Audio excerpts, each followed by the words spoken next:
दोस्तों नमस्कार। पिछले वाले वीडियो में हमने बात की थी रूपक अलंकार और उसका एक भेद सांग रूपक। आज जो हम बात करेंगे वो रूपक अलंकार के शेष रहे जो भेद हैं उनके बारे में बात करेंगे।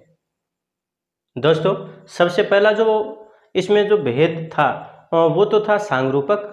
आज जो बात करने जा रहे हैं और वो बात करने जा रहे हैं हम निरंग रूपक। दोस्तों यहाँ पर जो निरंग रूपक है इसकी परिभाषा देने से पहले हम एक बात और भी कहते हैं या समझेंगे, और वो इस शब्द को, जैसे निरंग जो है वो क्या हो गया, निर्जोड़ अंग, यानी कि अंग रहित। अंग रहित सांग रूपक में तो क्या था, अंग सहित था, और इसमें क्या है, अंग रहित। ये जो निरंग रूपक अलंकार है इसको शुद्ध रूपक भी कहा जाता है।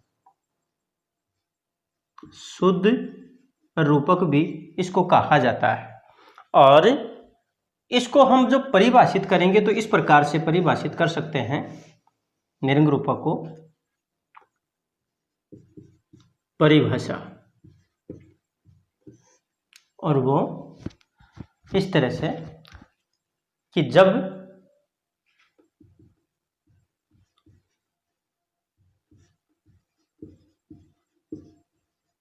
उपमेय में उपमान का अंग रहित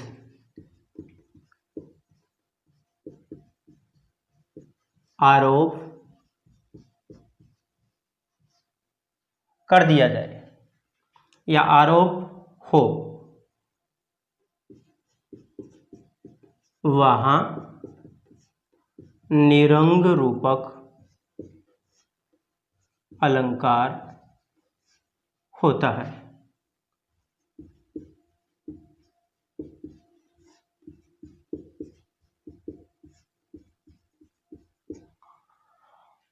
यह शुद्ध रूपक माना जाता है, और इसमें क्या है कि मूल रूप से जैसे एक उपमेय और एक उपमान ही संभवतः आता है, लगभग आता है। जैसे यहां पर हम उदाहरण लेते हैं इसके, इसमें जैसे उदाहरण की बात आई तो यहां पर पहला उदाहरण देखिए कि अवधेश के बालक चारि सदा तुलसी मन मंदिर में बिहरे। रूपक की जो बात आ रही है वो रूपक यहां पर यहां है मन मंदिर में, मन रूपी मंदिर। यहां पर जो बात आ जाएगी इसका अगर हम अर्थ करते हैं तो क्या हो जाएगा, मन रूपी मंदिर। उसी तरह से हम दूसरा ये उदाहरण लेते हैं कि व्योम विपिन में अब बसंत था, खिलता नव पल्लवित प्रभात। अब यहां पर जो रूपक की बात आ रही है वो रूपक यहां है व्योम विपिन, आकाश रूपी जंगल। आकाश रूपी जंगल, ये बात यहां पर है। कहने का तात्पर्य यहां पर इसमें रूपक है। एक बात आई ना कि निरंग अंगों सहित, यानी कि एक ही तो इसमें उपमेय है और एक ही इसमें उपमान है। शेष जो यानी कि इसमें अंग हैं उनका आरोप नहीं किया गया। जैसे कि सांग रूपक था तो सांग रूपक में तो क्या था, जहां जहां यानी कि उपमेय जहां भी आया वहां पर क्या है कि उपमान का अभेद आरोप किया गया। परंतु इसमें क्या है, एक प्रत्येक जो काव्य पंक्ति है उसमें क्या है कि एक तरफ तो उपमेय है और दूसरा उसमें उपमान है। वहीं तीसरा जो उदाहरण है वो लेते हैं हम कि यहां पर कहा कि कूप ही समझी परिन कछुके। अब यहां अगर हम रूपक की बात करें तो वो रूपक यहां है कूप ही है। कूप का अर्थ होता कुआं। इसकी थाह को कोई नहीं समझ सकता कि जो हृदय रूपी जो कुआं है, हृदय रूपी जो कुआं है इसकी थाह को कोई नहीं समझ सकता। इस प्रकार से यहाँ पर ये निरंग रूपक है। इस चीज में या इस अलंकार में हम थोड़ा सा ये ध्यान रख लें ये एक तो इसको शुद्ध रूपक कहा गया। दूसरी बात यहाँ पर यह है कि अमूमन क्या है, इसमें एक ही एक तरह से उपमेय और उपमान आता है। अब हम जो बात करेंगे वो दूसरा अपना अलंकार होगा। दूसरा अलंकार का मतलब है यहाँ पर इसी का जो भेद, यानी कि रूपक का जो भेद है, तीसरा भेद, उस तीसरे भेद के बारे में हम बात कर रहे हैं। और तीसरा जो भेद है वो है इसका परंपरित, यानी कि परंपरित रूपक। परंपरित रूपक। और परंपरित जो रूपक है इसमें क्या है कि इसको हम अगर परिभाषित करें तो इस प्रकार से इसकी परिभाषा दे सकते हैं कि जहां दो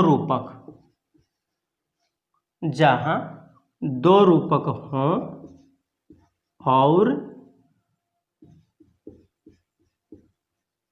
एक द्वारा दूसरे की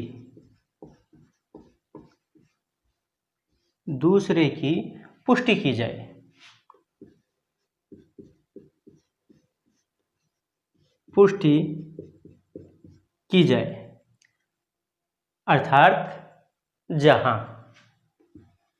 अर्थात जहां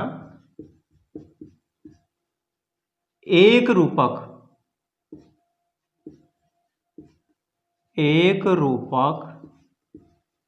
दूसरे रूपक का कारण हो,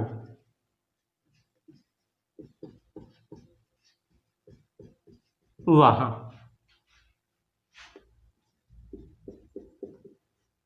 परंपरित रूपक होता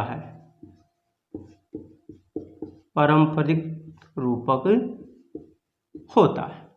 अब यहां पर देखिए ना कि जहां दो रूपक हों और एक द्वारा दूसरे की पुष्टि की जाए, या फिर इसी बात को यूं कह दें कि जहां एक रूपक दूसरे रूपक का कारण हो, वहां परंपरित रूपक होता है। और इस बात को हम उदाहरण से समझते हैं। अब देखिएगा यहां पर जो पहला इसका जो उदाहरण है जो हमने लिया कि बढ़त संपत्ति सलिल मन सरोज बढ़ जाई। यहां पर इस उदाहरण में अगर रूपक की बात करें तो वो रूपक कहां आ गया, एक तो ये रहा, दूसरा यहां रहा कि संपत्ति सलिल, संपत्ति रूपी जल, और यहां मन रूपी सरोज अर्थात मन रूपी कमल। यहां पर जो बात आई ना कि एक रूपक दूसरे रूपक का कारण, या तो इस बात को हम यूं समझें या ऊपर वाली बात को ले ले जा, दो रूपक हैं जो एक द्वारा दूसरे की पुष्टि की जाए, तो यहां पर इस रूपक के माध्यम से इस रूपक की पुष्टि की गई। ये जो रूपक है, इस रूपक का जो ये रूपक है वो इसका कारण है। क्यों? दोनों का संबंध है कि यहां पर मन रूपी सरोज के खिलने का मतलब कब है, तभी है जब ये संपत्ति रूपी जो जल है वो बढ़ता है। दूसरा उदाहरण यहां पर यह है कि राम कथा सुंदर करतारी संशय विहग उड़ावन हारी। अब यहां पर जो रूपक आया और वो है एक तो ये राम कथा करतारी, और दूसरा है यहां पर संशय विहग, यानी कि संशय रूपी पक्षी को उड़ाने के लिए राम कथा की जो ताली है, राम कथा रूपी जो ताली है उसको बजाया जाता है। मन में जब संशय पैदा हो उसको दूर करने के लिए जो राम कथा रूपी जो ताली है उसको बजाया जाता है। तो यहां पर यानी कि एक रूपक ये और दूसरा रूपक ये, यानी कि एक रूपक की पुष्टि करने के लिए दूसरा जो रूपक है वो काम में लिया जाता है। तो यहाँ पर ये जो संशय रूपी जो विहग है या संशय रूपी पक्षी को उड़ाने के लिए किसको काम में लिया जाता है, इसको राम कथा ताली को, राम कथा रूपी जो ताली है उसको काम में लिया जाता है। तीसरी बात यहाँ पर, सॉरी, तीसरा जो उदाहरण है वो यहाँ पर ही आ गया कि जय जय गिरिराज किशोरी, जय महेश चंद्र मुख चकोरी। तो यहाँ पर जो बात आई गिरिराज किशोरी, तो गिरिराज किशोरी का मतलब है पर्वत पुत्री, पर्वत पुत्री, और पर्वत पुत्री अर्थात पार्वती। नीचे वाली जो बात आ रही है महेश यानी कि शिव, चंद्रमुख चंद्रमा के समान मुख, और चकोरी यानी कि यहां चकोरी का जो संबंध है वो किससे कर दिया, इधर पुत्री से कर दिया, यानी शैलपुत्री से कर दिया। कहने का तात्पर्य है कि जो चंद्रमुख वाले जो शिव हैं उनको कौन देख रही है, शैलपुत्री। किसकी भांति देख रही है, चकोर की भांति देख रही है। चकोर जो कि चंद्रमा को निहारता रहता है, तो उसी रूप से वो उसको निहारते हुए बताया। तो कहने का तात्पर्य कि इस रूपक पर यानी कि आधारित कौन सा हो गया इधर, यानी कि ये हो गया, ये एक दूसरे के पूरक हो गए, और यानी कि एक जो रूपक है वो दूसरे की पुष्टि करने का काम करता है। और जब एक रूपक दूसरे की पुष्टि का कार्य करता है तो वहां पर कौन सा परंपरित रूपक होता है। इस प्रकार से दोस्तों हमारा जो रूपक अलंकार का जो टॉपिक है वो टॉपिक हमारा पूर्ण होता है। हाँ, ये जितने भी जो हमने उदाहरण लिए हैं, इससे पहले वाले भी जो उदाहरण आए हैं, निरंग रूपक के पीछे जो उदाहरण आए उनकी बात करें, सांग रूपक की बात करें, ये जितने भी जो उदाहरण हैं विभिन्न प्रतियोगी परीक्षाओं में पूछे गए हैं, और उन्हीं उदाहरणों को यहाँ पर ज़्यादा से ज़्यादा काम में लिया जा रहा है। तो मैं मानता हूँ कि ये सभी जो उदाहरण हैं वो आप लोगों के लिए बहुत ज़्यादा सहायक होंगे, और ये जो विषय सामग्री है वो भी आप लोगों के लिए ज़्यादा से ज़्यादा लाभदायक होगी और आपके समझ में आई होगी। अब एक नए बिंदु के साथ, नए अलंकार के साथ हम आपसे फिर रूबरू होंगे। तब तक के लिए नमस्कार, धन्यवाद।